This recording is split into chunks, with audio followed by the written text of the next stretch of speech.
Bro bro bro चैतन्य चल परेला हां दर्शन करूत ना जाऊ परे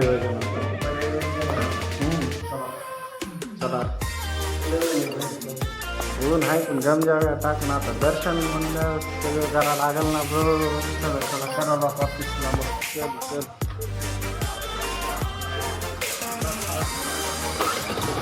चला जाऊ दे आता आपण कुठून निघाला आता जातनंदरमधून कुठं जायचंय परे वैजनाथ परेला जायचंय चला लवकर मग किती किलोमीटर आहे 15 किलोमीटर पेट्रोल भरून घ्यावं एकदा चला पंपवर चला आरा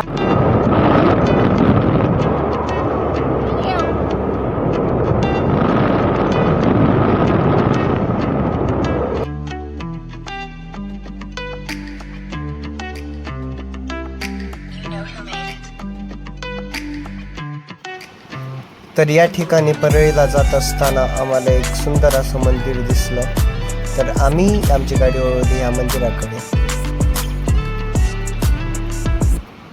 चढही खूप जास्त होता मंदिराचा.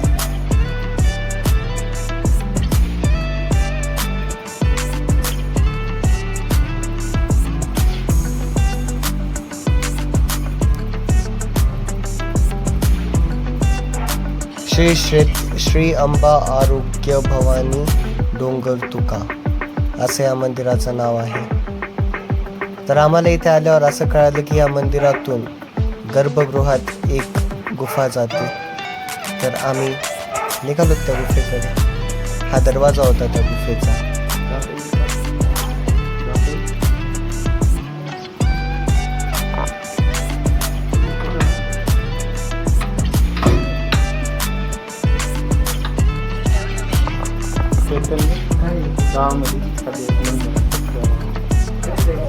सर्वप्रथम आमचे नागेश भाई आतमध्ये उतरलेले आहेत, कारण मला एक महत्त्वाचा कॉल आला होता.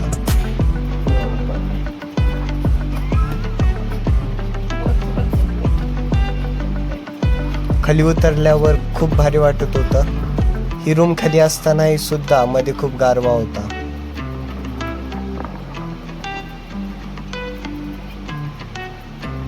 ही सुंदर अशी प्रतिमा बघून आमचे मन प्रसन्न झाले होते.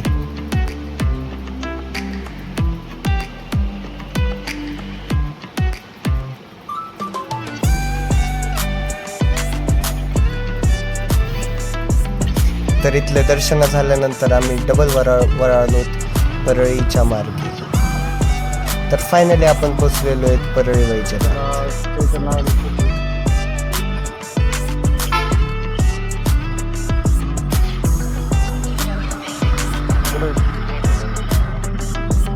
चैतन लावायचं ते आमची आजी बाई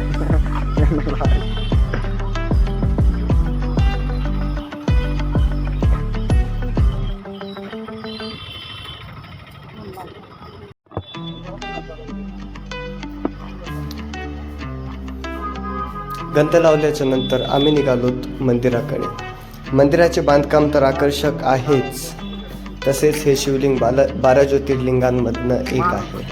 हे मंदिर खूप प्राचीन आहे व हे पुढील बांधकाम नंतर बांधण्यात आलेले आहे. तापत्या उन्हात पायी ही खूप पोळत होती, पण दर्शनाची आतुरताही तेवढीच होती. तर इथे आपल्याकडे काही लगेज वगैरे असेल तर आपण इथे सेफ ठेवू शकतो आणि चार्जेस पण खूप कमी लागतात. मी ड्रॉइंग काढण्यासाठी ड्रॉइंगचं सामान तर आणलं होतं, पण कलर्स घरीच राहिले होते, त्यामुळे इथे आमचा खूप मोठा पोपट झालेला होता.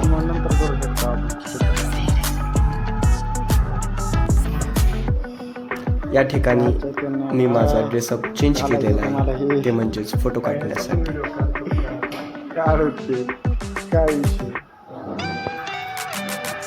तर अशा प्रकारे ड्रेसअप चेंज झाला.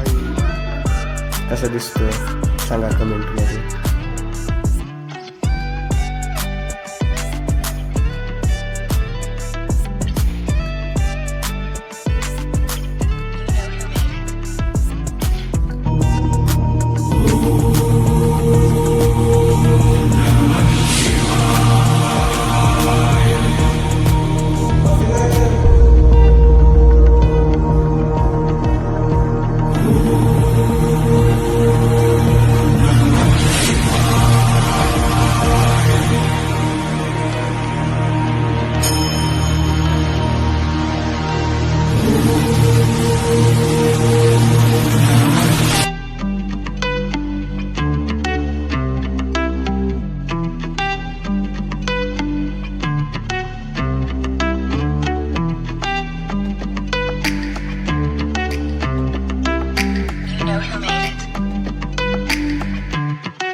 तर इथून आता वापस गावाकडे रवाना व्हायची वेळ आलेली. चेतन भैया निघायचं का?